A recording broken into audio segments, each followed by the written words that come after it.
নমস্কার, মামুনিস ক্রিয়েশনে তোমাদের সকলকে জানাই অনেক স্বাগত। আর যে যেখান থেকেই আজকের ব্লগটি দেখছো সকলকে অনেক ধন্যবাদ আর ভালোবাসা জানিয়েই আজকের ব্লগটা শুরু করলাম। কেমন আছো তোমরা সবাই? আশা করছি ভালোই আছো, আর আমিও বেশ ভালো আছি। দেখো, সকালবেলাটা শুরু করলাম একদম রান্নাঘর দিয়ে। আর রান্নাঘর দিয়েই শুরু করলাম এই কারণে, কেননা আজকের না অনেকটাই লেট হয়ে গিয়েছে উঠতে।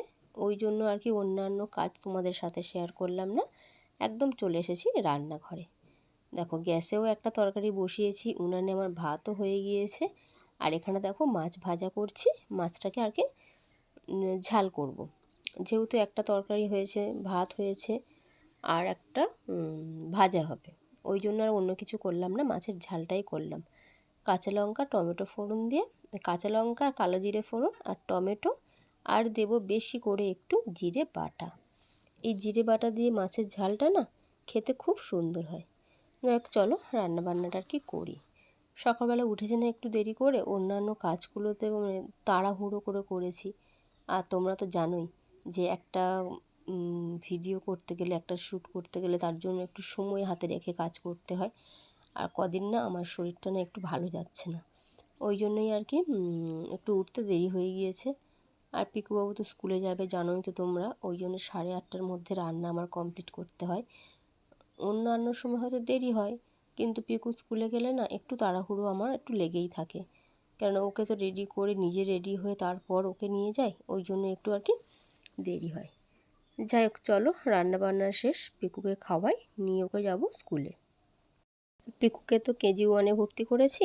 আর ওদের স্কুলে না এরকম মানে 17 ইঞ্চি পেতে দেয় বসার জন্য, বেঞ্চ তো দেয় না, কেন যদি বাচ্চারা পড়ে যায়, ঠেলাঠেলি করে, অনেক রকমই তো সমস্যা থাকে, তাই বলো। যাই হোক, চলো, ও একটা লজেন্স কিনেছে, সেটাই আর কি ও খায়, মানে খাচ্ছে আর কি। যাই হোক, চলো থাকুক গো, আমি বাড়ি ফিরি। ছেলে স্কুলে নিয়ে গিয়েছিলাম, স্কুল থেকে এলাম, এসে একটু মেশিনে কাজ করছিলাম আর কি। আমি যে কাজটা আর কি করি সেটাই আর কি করছিলাম। চলো, কাজ হয়ে গিয়েছে, এবারে খাবো। জানো তো, খুব খিদে পেয়েছে, সকাল থেকে কিছু খাইনি। আর রোজ দিন তোমাদেরকে আমি একই কথাই বলি যে খিদে পেয়েছে খিদে পেয়েছে। যাই হোক, চলো খাওয়া দাওয়া করি। চলো, কি রান্না হয়েছে তোমাদেরকে দেখাই। দেখো, এখানে দেখো ভাত বেড়ে নিয়েছি, মাছের ঝাল, উচ্ছে আলু ভাজা, আর ডাঁটা আলু দিয়ে একটা পোস্তর তরকারি আর কি।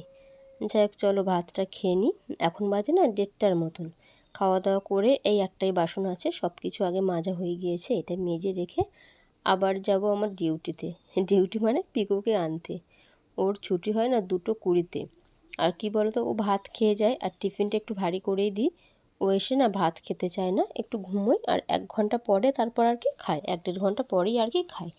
ওই জন্যই আমি খেয়ে যাচ্ছি, না হলে আগে আগে কী করতাম বলো তো, ওকে এনে তারপর আমি ভাত খেতাম, কিন্তু ও তো খেত না, মানে আমি হচ্ছে গিয়ে ওই জন্য খেয়ে নিই। যাই হোক, চলো, দেখো বেরিয়েছি পিকুকে নিয়ে বাড়ি ফেরার জন্য। আর বিকালে আছে না একটা কাজ। দেখো, বাড়ি এলাম, পিকুকে ঘুম পাড়ালাম, আর তারপরে এই দিদিগুলো এসেছিলো আমার কাছে সাজতে।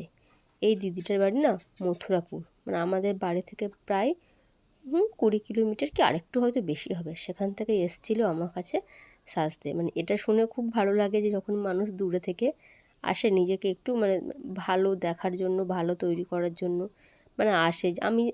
আমি আমার মতন করে চেষ্টা করি একটু ভালো করে সাজানোর, মানে যেটুকু আর কি পারি আমি আমার দিক দিয়ে সেটাই আর কি চেষ্টা করি। আর যাই হোক, চলো, মানে ভিডিও করার মতন কেউ ছিল না। মানে ওই দিদির সঙ্গে আরেকটা দিদি এসেছিলো, মানে দুজনেই এসেছিলো আর কি সাজতে। তাকেই বলেছিলাম যে একটুখানি ভিডিও করে দেবে আমাকে, মানে সেই যেটুকু আর কি করেছিল সেটুকুই আর কি তোমাদের সাথে শেয়ার করলাম। দেখো তো কেমন লাগছে। আর এই দেখো, এইটাও একটা দিদি, মানে এনাকেও আমি সাজিয়েছি। আর তারপর এই দিদিটার সাজ না প্রায় কমপ্লিট, মানে একদম প্রায় শেষের দিকে। শুধুমাত্র চুলটা আমার বাঁধা বাকি আছে, আর ফুল দেওয়া, মানে এটুকুই হলে আর কি সব কিছু কমপ্লিট। মানে সব কিছু নিখুঁতভাবে তোমাদের সাথে আর শেয়ার করতে পারলাম না, তার মধ্যে ছোটো ছোটো যেটুকু ক্লিপ নিয়েছি আর কি সেটুকুই তোমাদের সাথে আর কি শেয়ার করলাম। তোমরা জানিও যে কেমন হয়েছে।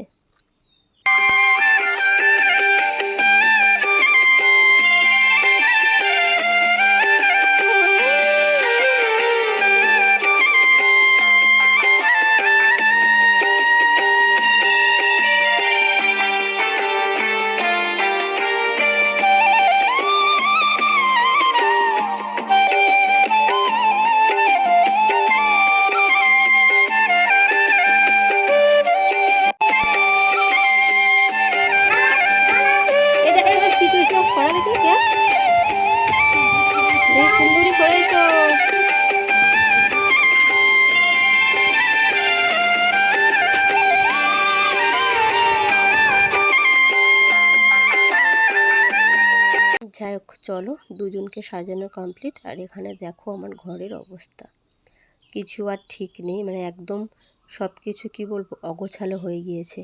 আর এরকম জিনিস না দেখতে আমার একটু ভালো লাগে না। চলো গুছিয়ে ফেলি। যাই হোক, ঘর বিছানা মানে সব কিছু গোছগাছ করে পরিপাটি করে রান্নাঘরে আস্তে আস্তে এখন বাজে না 9:30।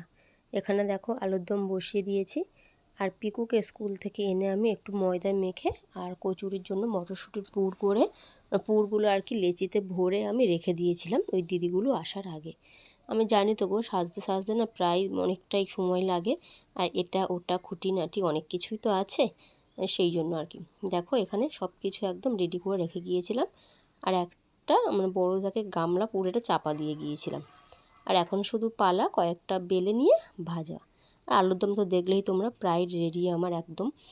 আর না ভালো লাগছে না, মানে সারাক্ষণ দাঁড়িয়ে দাঁড়িয়ে কাজ করছি তো, মনে হচ্ছিল যে গ্যাসটা যদি মানে ওভেনটা যদি নিচে নামিয়ে নিতাম বসে বসে, তাহলে হয়তো মানে ভালোভাবে আর কি করা যেত, মানে আর ভালো লাগছে না। যাই হোক চলো চটপট করে কটা বেলে নিয়ে ভেজে নিয়ে তারপর আর কি তোমাদের সাথে কথা বলছি।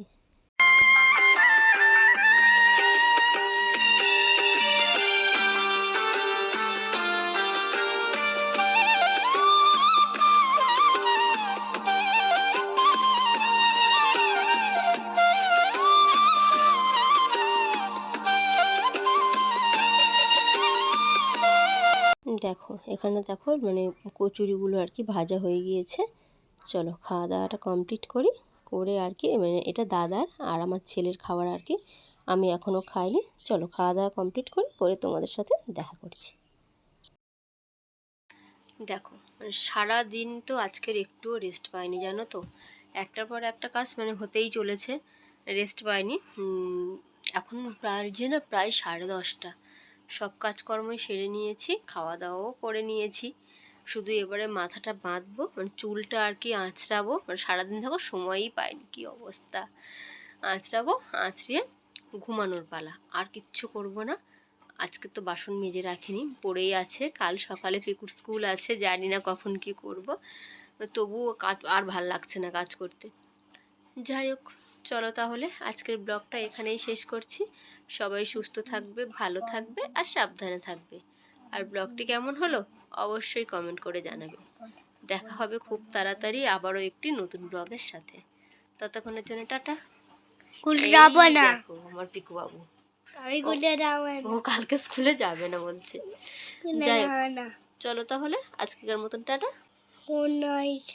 তোমাদের সবাইকে জানাই গুড নাইট।